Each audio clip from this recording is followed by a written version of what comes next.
Hi, good morning. We're here with James Rycroft from Vida Healthcare. How you doing, James? I am very well. Nice to be here. Thanks for inviting me on. Thanks for joining us. So if you could start us off and give us a little bit of an intro as to who you are, what it is that you do, and how long you've been doing it for, please. My name's James Rycroft. I'm the managing director of Vida Healthcare. We're based in Harrogate, and we design, develop, and operate care homes for people living with dementia. And we currently have three settings in the Harrogate area. Well, I say area, right in Harrogate, and that equates to 300 beds. Excellent. And when did the business start? How long have you been going, would you say? Well, we started trading in 2013. But as I say, we build our care homes. So sort of 2-3 years before that is when we actually started to found the site, the first site that we did, and started developing that. But opened our doors February the 26th, 2013 to be precise. Brilliant. So what makes you different in the care home sector? I was reading a little bit about it before we spoke, and I got a handle on it. But in your own words, what would you say makes you guys different or stand out in the healthcare sector, home care So sector? the way that I look at this, so dementia care is quite a specialist area. Dementia is unbelievably widespread across the world and in the UK. Just to give you one stat, so dementia is the umbrella term, and then within that there's actually about 200 types of dementia. The most common ones that you'll know about, the most common one is Alzheimer's. So if I say 1 in 5 people over the age of 80 in the UK have Alzheimer's, and 1 in 3 people over the age of 90 have Alzheimer's. So for me, it was really important to specialize in dementia care. You might say traditional care settings offer care for people, residential care. So residential care is really just for an older person wanting to have some assistance in their life and live in a community that suits them. And then you have nursing care, which is when it's the same setting but is nurse-led, and then you have some nursing needs as well. And then you have dementia care. So we don't do those first two side of things. We offer residential dementia care and residential and nursing dementia care. So the way that and to answer your question, why we're different to you other more traditional care homes is that, one, we only look after people that are living with dementia, and we have the ability within our settings to look after people throughout their journey with dementia.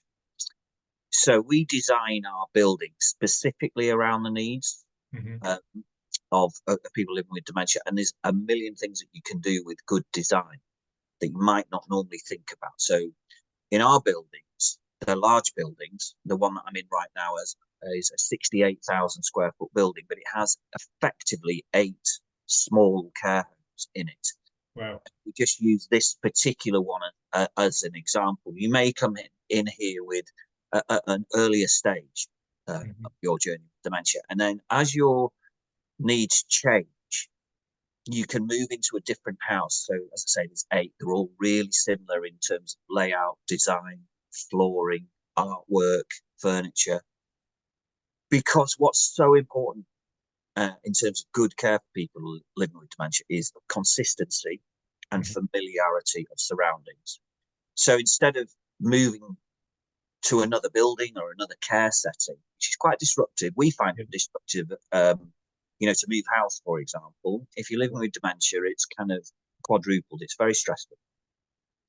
So we try and offer that consistency of care. So you can move into another house that is a very similar surroundings, but has a similar demographic of resident, and also a different skill set of staff that is appropriate for that community of people that are wanting to live there.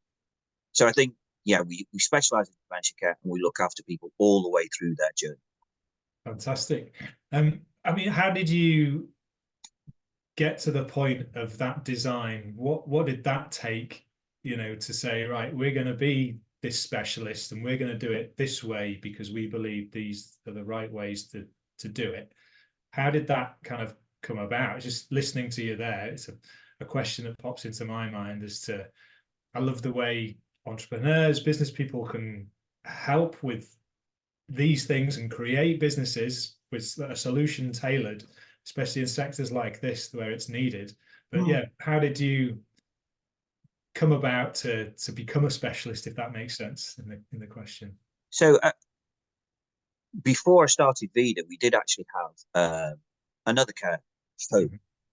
And when I was starting that particular business, I did some mystery shopping around the area, looking at various different care homes, and I came across,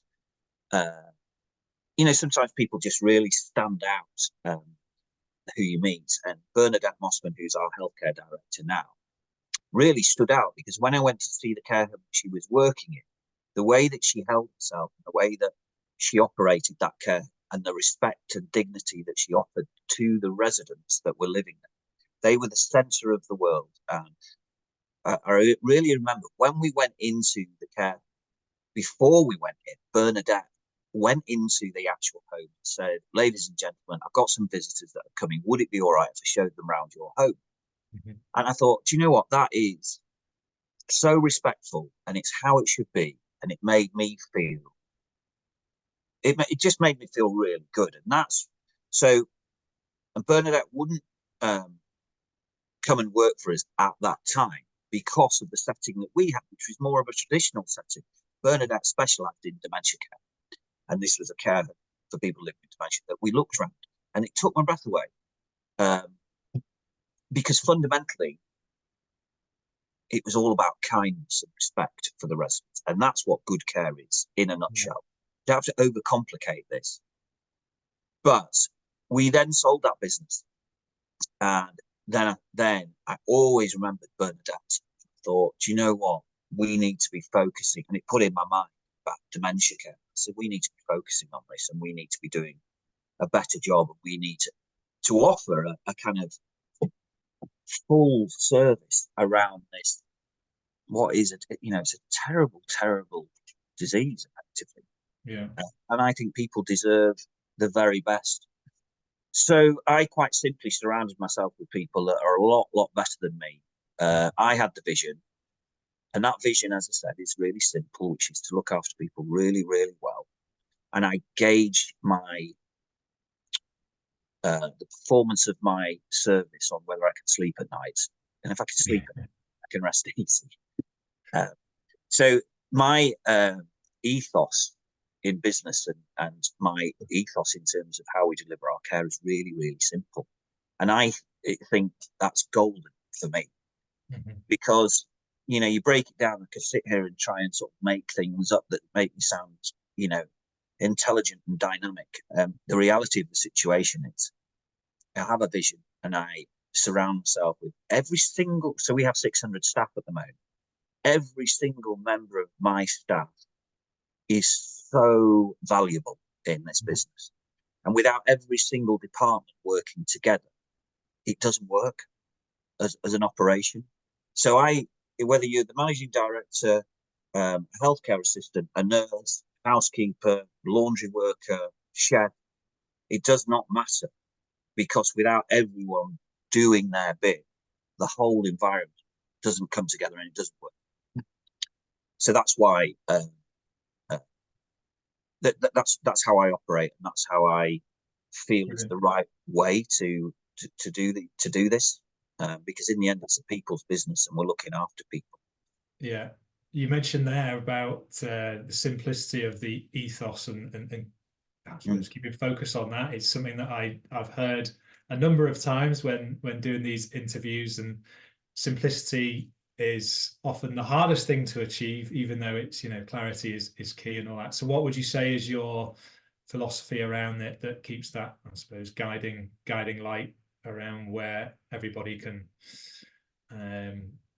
pull together in the same direction on? Well, for me, go back to it, and I'll probably repeat myself a lot in this interview, because,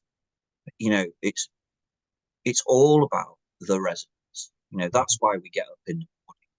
And to deliver what is called in our industry person-centered care is fundamental to good care. Person-centered care is, I mean, I think it's self-explanatory, but if an individual comes into my care, we will create a care plan around it. But it's not just about looking after that individual, it's about creating a care plan that allows them to continue their lifestyle. So if you want the Times newspaper delivered to you at 9 a.m., because that's what you've always had, that's what we'll do. It's these simple things. It's all about the detail, actually.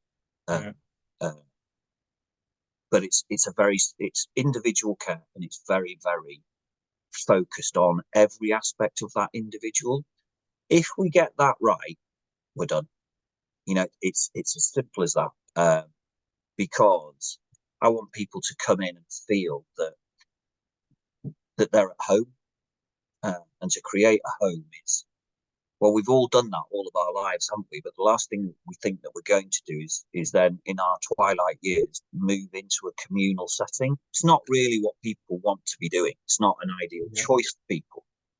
But for some, it is the right choice and the most appropriate choice. It's very difficult for families to make that choice, and individuals to make that choice. But at the same time, that's where we come in and make it easier. And funnily enough, I had this amazing letter come yesterday it was written to Bernadette. She came and showed me, and she said, this lady said, it's been 10 years since my mum was with you at Vida, and I think about it all the time, and I just want to write to you and say thank you. And I remember the little things that you did for me that made me feel so special as the daughter of my mum who was living with you. And that was down to just making me feel welcome and giving me the opportunity to make a cup of tea in your care home, feel like it was my home as well as my mum's. And, you know, you just, wow, that's what, 10 years later, she's writing a letter to say thank you for those things. You know, it's not about, oh, thanks, you designed such an amazing building, James. It was about those day-to-day little things. That's what makes the service good, and that's why I mean by simplicity. And it takes those feelings that you create for people. Yeah, it's the kind of, there's this thing called the mum test, which is, you know, when you come and have a look round, or when you create or design a setting. When I do that, I always wonder whether I put my mum in a situation into an environment like this.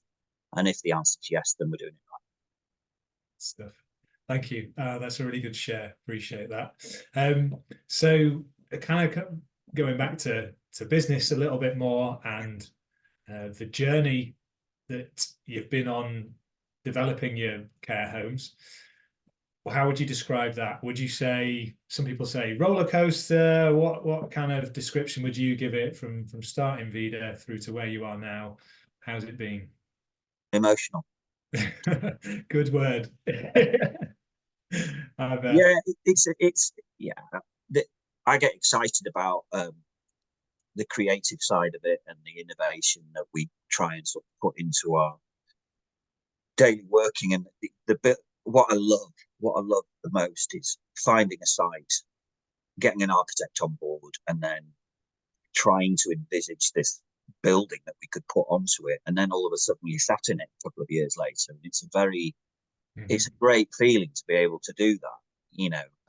And then when you get the feedback saying, oh, it works, it's all right designing building with an architect, but we all know it's how it feels when you walk into the building, and you can't get that right just by drawing something. You've got to really think about every aspect of what the paint colors are, floors work together, work with interior design. So that part of it I really love.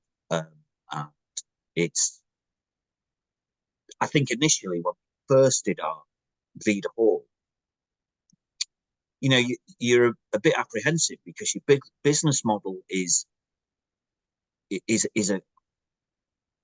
business model, isn't it? It doesn't exist at the time. It's just something you are trying to make sense of Yeah. could work. But and then it starts to evolve, and then it starts to be put into place, and then it starts to go into practice, and it's really exciting if it starts to work. And you might go off in different directions and have to pull back and realign. But the first one we did, and we filled it up. And I guess the proudest thing, the thing that I was the most proud of, was when we sat down with the banks and said, "This is our business plan. Can you give me some money to do it?" They said yes, but they said, what's your plan? I said, "Oh, what we'll do is we'll build this building and then we'll fill it within 18 months or so." Yeah. And we did that. We did exactly what we said we were going to do, and we got outstanding rating by the CQC. So I don't know if you're aware of the rating, but we're regulated by the Care Quality Commission. And that Care Quality Commission looks at every aspect of how we operate, and they give you a rating of outstanding, good, requires improvement, or inadequate. I think 3% operators get the outstanding. So we got outstanding in the first one, and we filled it up. We were really excited. And then we thought, well, we're still getting the inquiries coming in, and we're full. So and we've refined and sort of proven our business model. So let's go again. A template. And you think, well, where should we go again? And we thought, well, up the road, basically, because you think, oh, well, maybe we should go to Leeds or York or Manchester. Yeah. But the demand was there, so we did it again. And that's the 124 bed place in Panel, which is a very different building, but the same principles. And again, we refined it and made some changes to the design. So that's how the process has been. And for me, it's been really exciting. It's just that the stressful bit is the first stage, and believing in your model, believing in the strategy, and but that's when I go back to the simplicity of it. If you overcomplicate things, you set yourself up to make more mistakes. Whereas you keep things simple, just try and achieve what you say you're going to do and stick to it. That's how I look at things. And I also was really lucky because I've got a great mentor in my dad. Yeah. So he's the one that's done all sorts of, if I say so, he's done amazing things like that. He's a really cool guy. Or entrepreneur. He is really is an entrepreneur, and I'm very proud of him. And I'm sort of trying to sort of emulate what he does, but what he does is give me confidence and says, and really brings me back down to earth. So I might be in a flat spin. He will then say, just calm down. Why are you worried about this? Just crack on. Yeah. And you just think, no, you're absolutely right. Sometimes that's all you need, isn't it? Is that kind of just that third party view of just everything's all right, just keep going. Wood for the trees. In fact, I always, it annoys me because he comes in and we're all going, what should we do? What should we do? What should we do? And because we're in this sort of, it's not a panic, but you know what I mean. You're not on your business at the time. You're in your business. You go and you can't see the wood for the trees. And he comes in and goes, what about that? And you're like, it's so exciting because it's so obvious. The quote that is it an Einstein quote? The mind that creates the problem can't solve the problem. So having that opportunity where someone who didn't create or is not sort of involved in that day to day and kind of focusing on the problem is focusing on a solution from a different perspective. So it's so I find it's really you talk about coaching, and it's really, really important, I think, coaching in a business, because it does allow you to step outside of your business, and those cliches come out, and you spend time on your business as opposed to in your business. For me, over the past 2 years, it's been a really interesting journey, because over the past 10 years, 11 years, we've been building up our workforce, building up our senior management structure. And we finally got there. And of course, when you're a managing director of a startup, you're kind of in it and you're on the coalface and you're doing stuff, which is great fun. But there does come a point where you need to actually be a managing director and not, you know, in it all the time. And what's been the really strange thing for me to get used to is that there's been a shift over the past year or so, at least, where I've got a really, really strong team that are totally on board with what we do, and mine and my father's sort of vision and our ethos. And you kind of sit back and think, all of a sudden, you've gone from flat spin, really busy, to, oh, right, right, I suppose I better do this thing called strategizing. Yeah, I was going to say work on the strategy. Director and go, Yeah. what you know, in the last couple of years, I've had to sit down and go, what's a managing director do then? You know, because it's another level of learning to lead the business, isn't it, in the context where it's at? Yeah, so we've kind of got there. You know, so I'm really enjoying it now because I found what my role is actually, I guess, is the truth of the matter. And it takes a bit of getting used to, because sometimes I've got time, you know, to do stuff. Sometimes I might even leave work a bit early. Crazy things like that. You've been so ingrained in, you know, yeah, on the floor, I guess. And I'm also a real believer in work-life balance. You know, I think there's an element in companies is that it's all a bit of a work off and who can leave the office last. And I just think that's nonsense. You know, I think if you can't do your job between 9 to 5, and I know this is not an exact science, but if you can't do your job, I prefer people to do their allocated hours in a week. And if they can't, then we get someone else in as well. Because I want people to enjoy their roles and enjoy what they do, get fulfilled by it, and go home and enjoy their life outside of work. You know, it's mega important. And I know everyone talks about that, but there's a difference between talking about it and actually achieving it and instilling that and giving people permission, and not, oh, I'm first in, last out. I'm invariably last in and first out, and I like it that way.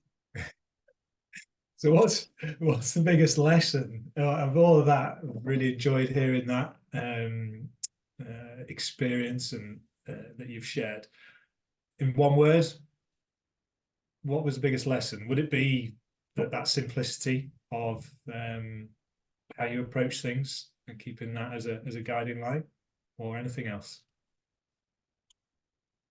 Well, one word's quite hard. I mean, belief. Yeah, you could have a few. Appreciate it. I was thinking about this earlier, and I'm really conscious that I don't sound like some sort of, you know, book of cliches, but you'll be fine, because cliches are there because they've been developed off the back of experience. I think, you know, if you believe, the key thing is to find something that lights you up and you're passionate about. Because we're at work a long time, and if you don't really like it, don't bother, I think. Yeah. I really, really like what I do most of the time. I get excited about it. And if you're excited about it, you're passionate about it. And if you're passionate about it, you do a good job. You can't not do a good job. Yeah. I think also, I don't have any ego. This is really important to me. I don't have any ego about what we do. I'm really up for challenging our practices and how we operate. I'm really interested in you coming in and saying, why don't you try that? And I'll be like, oh, okay. I don't mind how we achieve what we achieve, as long as we achieve it. And if we can do it in a more efficient way, brilliant. So it's about dropping all your ego, surrounding yourself with people that are much better than you in different angles, and going for it and being passionate and keeping it simple. Yeah, it's a good summary. I like it. A few more words than one, but that's absolutely fine because it was worth it. I mean, you probably know already. I can't really give a one word answer. No, it's a bit of a loaded question, really. So thank you. So again, there's a question around inspiration. What inspires you to do what you do? Perhaps we've covered it already. But yeah, again, a reflection on that. So I think genuinely, the biggest inspiration is my dad. Mhm. I get on really well with him, and I enjoy his company. And he's just got this way of going for it and believing in it. But what he does do, and what I've learned, is do things properly. Just don't scrimp. Don't cut corners. Just do it properly. Because you do it properly, the foundations are there, and you're off. You know, I think if you're selling something, people are buying stuff from you. They need value for money, and it needs to be right. It needs to be right, and therefore, quality is absolute paramount. So yeah, I would say my dad is the real inspiration to me. He's the one that drives me. I think I'm a bit competitive, so I want to try and match him. So Well, it's helping you develop some quality care homes. So yeah, long yeah, may that yeah, continue.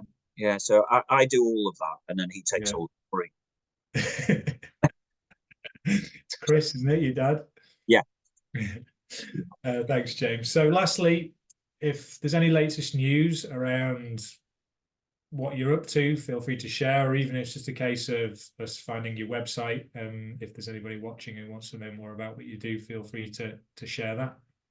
Well, the website's vidahealthcare.co.uk, so please go on there. There's all sorts of embarrassing videos of me waffling on, and but most importantly, the pictures. And actually, what's really what I love the most are the testimonials that we get through. They often sort of push me to tears a wee bit, because you know we're looking after, people are trusting us to look after their loved ones, and that's a real privilege to do. But in terms of going forward, each time I develop a care home and then start to operate it, I say that's the last time I'm going to do that, because it's really hard work. So what's in the pipeline? It costs. So I always say to the bank, that's it. So we've got 3 care homes now. That's it. We're not doing. Apart from last month, we had a strategy meeting and decided to go for it again. So we're going to. We're currently on the acquisition route for a piece of land, because we only build from new. We've got our design, and that's what we do. So we're on the acquisition to build another care home. I have to say it quickly so that I don't change my mind, but that's the plan for 2024. But actually, I think it takes 2 or 3 years to actually do one, just of the planning system and all of those. And the buildings are getting bigger as we go forward, so they take about 2 years to build. So I think Vida Healthcare will have 5 or 6 care homes before I give up. Good stuff. Exciting times. Well, I wish you all the best for the development of those new ones, and for the continuation of the business sites that you have. Thank you very much for being so open with all that you have been, and answering the questions. And yeah, all the best with everything. Pleasure. Thanks for having me on. Thanks, James.